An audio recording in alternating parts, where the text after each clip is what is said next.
Let's go mes petits loulous, je souhaite que vous ayez passé un excellent lundi. Moi, ce fut fabuleux. J'ai pris cette journée pour emmener ma deuxième princesse à son stage, puisque mon mari était en réunion à 2h30 de la maison et donc ne pouvait pas. Et j'en ai profité pour emmener mon fils visiter son futur lycée, voilà, faire des choses importantes pour les enfants. Et puis quelques petites courses, parce que comme c'est une grande ville, La Valette, Toulon, je peux faire du shopping pour la maison, des courses un peu plus sympathiques. Voilà. Donc, aujourd'hui, nous sommes le mardi 3 mai. Attention, portail énergétique du 5 mai, je le répète, il est très... Ah, ça y est. Il est très très important. Donc, faites des vœux. Ayez confiance en vous. Lâchez-vous. Soyez dans cette synergie de pouvoir créer. Moi, vous voyez, hier, pourtant, j'avais fait une pause avec les enfants. Et j'ai dit à mon fils, à un moment donné, on repartait de la visite de son lycée, voir les bus et tout. Et d'un coup, je lui dis, écoute, si ça t'embête pas, je vais m'arrêter là sur le parking du Carrefour parce que j'ai plein d'idées qui fusent et j'ai créé un post hier que j'ai mis en ligne. Et en même temps, j'ai demandé à l'univers de me guider sur ce que je devais créer parce que j'avais une envie de créer. Et ça m'avait révélé quelque chose que j'étais toujours bloquée là-dessus, de transmettre comment révéler son magnétisme. Des fois, on a un fluide, on ne sait pas comment l'utiliser, on ne sait pas comment faire. Donc, moi, j'ai décidé que j'allais créer. J'ai créé 2 formations. Une pour apprendre à contrôler votre magnétisme ou au contraire à le développer, travailler avec les chakras, travailler avec un pendule, avec ses mains, hein, parce que c'est là-dessus ses mains, son expansion de son corps. Mais par contre, la condition sine qua non, c'est que chaque personne qui va me demander de pouvoir l'accompagner, parce que je suis plus branchée moi sur l'individuel. Les formations de groupe me bloquent parce que certaines personnes avancent plus vite que d'autres et du coup les autres sont un petit peu bloqués en mode mais moi j'avance pas, j'ai pas fini, je suis à la ramasse en fait. Les autres, quand elles peuvent, elles aident, mais quand elles doivent justement ne pas aider pour que la personne puisse elle-même faire ses exercices, etc., les autres s'ennuient un peu, discutent un peu entre elles, etc. Et moi, je trouve que c'est lourd. Donc, je pense que plutôt en individuel, c'est mieux. Comme ça, pour le prix qu'on paye, on se sent vraiment valorisé. On est concentré que sur soi. Voilà. Et donc, on peut bien se concentrer. Donc, après, si vous êtes un groupe de 2 ou 3 copines dans cette synergie ou 3 membres de la famille, là, c'est pas pareil, c'est une synergie entre eux. Mais c'est pareil, avant de valider un accompagnement avec la personne, pour l'accompagner sur soit quelque chose qu'elle a envie d'utiliser chez elle, avec sa famille, ses amis, ou quelque chose de plus fort, elle sent qu'elle peut devenir thérapeute, que c'est sa mission. Et là, je vais faire quelque chose de plus complet pour l'élever plus, pour l'accompagner un peu plus dans cette synergie d'aller au plus profond d'elle-même. Mais par contre, moi, j'aurai une petite condition sine qua non, c'est que je vais un petit peu vite fait étudier la personne sans rentrer en détail sur le moment, hein, parce que moi, ça me prend 2h30 pour faire une étude de votre personnalité, ce que j'appelle l'étude des infinies possibilités de ton être. Là, avec quelques éléments clés, je me mettrai vite fait en connexion. Et si effectivement cette personne est porteuse de magnétisme, là oui, je vais l'accompagner. Si c'est quelqu'un qui n'est pas du tout, bon, ok, je suis d'accord, on a tous un fluide magnétique. Mais il y en a, ils sont beaucoup plus prononcés que d'autres. Ceux qui sont beaucoup dans l'amour, dans la bienveillance, dans l'entraide, ceux-là ont un magnétisme. Ceux qui sont froids, qui ont un peu un ego surdimensionné, etc. Bon, laisse tomber, hein, c'est pas la peine. ceux qui partent du principe que oui, la spiritualité c'est bien, mais sont toujours dans cette phase de est-ce que c'est bon, est-ce que c'est pas bon, est-ce que c'est de la magie noire, est-ce que c'est de la magie ici.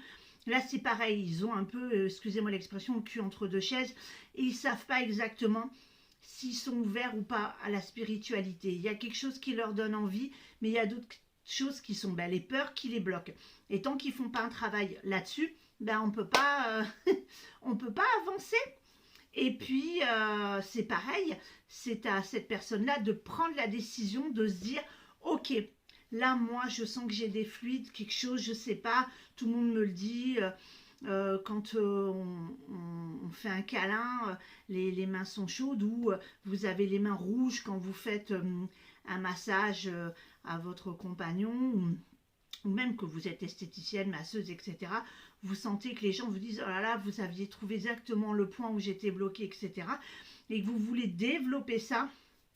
Alors j'ai créé 2 bases de formation. Une base simple, basique, quelques trucs, et puis la complète. Voilà, donc n'hésitez pas à venir vers moi si vous êtes prêts. C'est pas peut-être j'y vais, qu'est-ce que t'en penses? C'est pas à moi de prendre la décision, c'est à vous. Ça, je pense que j'avais peut-être un peu oublié de le marteler, mais bon sang, quand vous venez vers moi pour un accompagnement, après ne me dites pas qu'est-ce que t'en penses? Moi, si je te dis que je suis ok, c'est que je fonce. Maintenant, je vais pas t'obliger à venir faire un accompagnement avec moi parce que ça va pas être porteur. C'est moi qui aurais pris la décision et qui te l'aurais un peu imposé. Non, il faut que ça se vienne de toi, que tu prennes conscience que tu as besoin de ça pour toi-même, pour te révéler, pour te comprendre, ou tout simplement pour t'expanser, rayonner, briller, voilà, être dans la joie. Donc, la petite carte du jour est tombée et elle nous dit « L'univers t'appelle, l'écoutes-tu » donc, en ce moment, on est dans cette phase d'univers qui nous dit faites des vœux, faites confiance à votre instinct, écoutez-vous plus, vraiment faites des choses et balayez cette peur. Bon sang, arrêtez avec les peurs. Moi, j'ai vécu des multitudes de peurs, mais je peux vous dire qu'à chaque fois que j'ai passé le cap de la peur, c'est-à-dire que même si j'étais terrifiée, j'ai sauté dans le vide, j'y suis allée, je peux vous garantir qu'après, c'était magique. Voilà. Même pour un truc tout simple, le jour où je me suis fait opérer de la poitrine, j'ai eu une réduction mammaire. J'ai attendu pratiquement 20 ans, ok.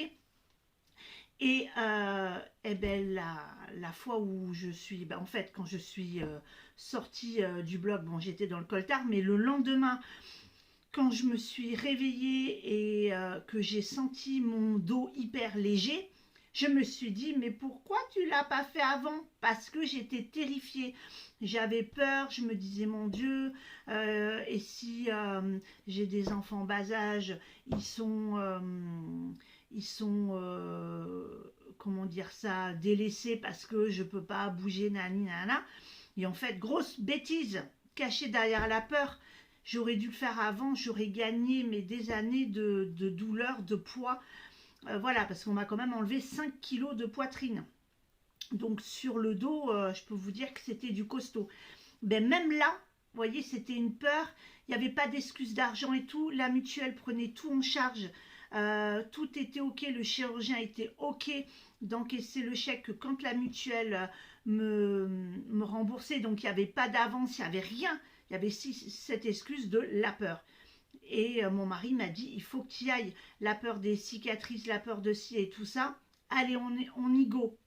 Et franchement, je regrette pas. Oui, je regrette, bon maintenant c'est fait, de ne pas avoir balayé cette peur avant. Donc vous voyez, même pour une petite peur de rien du tout, pour une opération basique qui n'a pas de lien d'argent, qui n'a pas de lien de profession, de ci, de là, c'est juste votre bien-être à vous. Même là-dessus, j'avais bloqué. Donc là, il faut vraiment y aller, au-delà de la peur. Donc là, on nous dit, concentre-toi, écoute autour de toi. Entends-tu l'univers qui tourne autour de toi et qui vit en toi? Alors là, on t'explique que tout est un avec l'univers, que la transmission de tout est là. Et que il faut tout simplement être dans l'écoute. Alors, moi, je parle de l'univers. Certains d'entre vous vont dire Dieu. Moi, ça ne me pose aucun problème. Du moment qu'on sait que là où il y a quelque chose de magique, de fabuleux, à qui on peut se connecter, à qui on peut demander du soutien, de l'aide. Parce que sachez que si vous ne demandez pas à l'univers, il ne va pas commencer à dire, c'est un peu comme le système du Père Noël, hein, les enfants, si vous ne faites pas votre liste, ça ne va pas venir sous le sapin, ok? Si vous ne demandez pas ce que vous voulez, voilà. Et bien là, c'est pareil. Il faut demander à l'univers de l'aide, demander tout ce que vous avez envie là en ce moment, de débloquer, de bouger. On est dans ce portail énergétique de vœux, donc expansez-vous, allez-y. Et surtout, faites un bilan de qu'est-ce que je veux réellement. Est-ce que je veux enfin pouvoir sortir de ces blocages? Est-ce que j'ai besoin d'un soin, d'une séance de cartomancie, d'un accompagnement, d'un psychologue, d'un sophrologue? Voilà, posez-vous les questions, d'avancer voilà, sur vous. Et posez-vous aussi la question de, ok, la peur est là, mais qu'est-ce que je fais avec ça? Deux solutions, soit j'y vais et je m'organise pour avancer, soit j'y vais pas. Mais la peur du manque d'argent, la peur de ne pas s'en sortir financièrement si on suit un accompagnement, tout ça, c'est des excuses. Il y a possibilité vraiment d'avancer, de prendre juste une séance par-ci, par-là, mais de se consacrer, de prendre un accompagnement à payer en plusieurs fois, de faire au mieux, voilà, si vous êtes en synergie avec votre thérapeute, si votre thérapeute est ok de vous accompagner, de vous aider et de faire soit un pack à payer en plusieurs fois, soit par fraction une petite base de ci, une petite base de là, c'est ok. Et aussi de vous investir. Voilà, donc ça peut être dans un projet aussi de votre maison. Si vous avez votre jardin qui est envahi de cochonneries, il n'y a rien qui peut se débloquer. Si vous avez votre maison qui est complètement en dessus-dessous, c'est pareil. Si vous avez un placard avec des casseroles complètement que vous n'avez pas triées, pareil, ça ne peut pas rentrer si vous ne triez pas. J'ai fait moi un tri de mon placard dimanche. Et il y a des choses que j'ai données parce que elles étaient neuves, mais que foncièrement elles étaient au fond, je ne me rappelais même plus. Et du coup, je me suis dit, ouais, l'espace que j'ai, et cet espace-là, en fait, quand j'ouvre le placard, je ne suis pas comme, oh punaise, attends, je suis trop petite, et qu'est-ce qu'il y a derrière, je ne me rappelle plus, et machin, et bidule. Voilà. Là, j'ouvre le placard, waouh, je vois tout. Et même si je suis petite, je sais que là, il y a ça, là, il y a ça, et que derrière, il n'y a plus rien, c'est tout carré. Et ça, c'est une ouverture pour pouvoir avancer. Et en même temps, j'ai offert ça à des gens que j'aime par-dessus tout et qui, je sais que ça leur fera du bien, que ça leur apportera quelque chose. Et que quand j'irai chez eux, j'aurai bonheur à savoir que ça leur a apporté quelque chose. Voilà. Donc là, c'est pareil. Il n'y a pas que trier, c'est aussi, vous avez un garage en binsouille, ça commence à être beau, allez-y. Vous avez jardin en friche, allez-y, c'est le moment. Si vous voulez faire un barbecue, vous amuser, profiter, envahir de joie votre maison, il faut nettoyer. C'est pas genre au mois de juillet quand vous êtes en vacances que vous allez dire oh putain j'ai passé mes vacances à nettoyer le jardin, ça m'a gavé, c'est vraiment des vacances de merde et compagnie. Non, non, faites-le avant. Prenez, faites 2 heures par-ci, 2 heures par-là. Voilà, une demi-heure, hop, je fais ça, une demi-heure un tiroir et machin. Mais bon sang, bonsoir, faites du tri, videz vos bureaux, videz votre tête aussi. Les téléphones portables, les photos en trop, on vide, on met dans une clé USB, on met dans l'ordi. Voilà, on fait de la place pour pouvoir rentrer de nouvelles choses, d'avancer et passer à l'action. Moi, je veux partir à New York à Noël. Je suis passée à l'action. J'ai réservé déjà l'appartement hôtel. Et l'avantage qu'il y a, c'est que j'ai mis ma carte bleue, mais ça sera débité que 3 jours avant que je parte parce que j'ai l'annulation gratuite 3 jours avant. Donc du coup, je suis passée à l'action, j'ai validé et j'ai envoyé à l'univers l'info que je veux. Voilà, et dans un autre sens, maintenant, je budgète pour pouvoir cet été acheter les billets d'avion. Et j'y vais, et je me lance. Donc c'est un projet que je mets en place. Donc allez-y, faites pareil. Vous voyez, ce n'est pas qu'un accompagnement, etc. Je vous souhaite une fabuleuse journée. Je vous envoie plein d'ondes positives, plein d'amour. Et puis, ouvrez votre cœur à l'amour, à la vie, à la joie. Et soyez dans la bienveillance avec vous-même et avec les autres. Très très belle journée.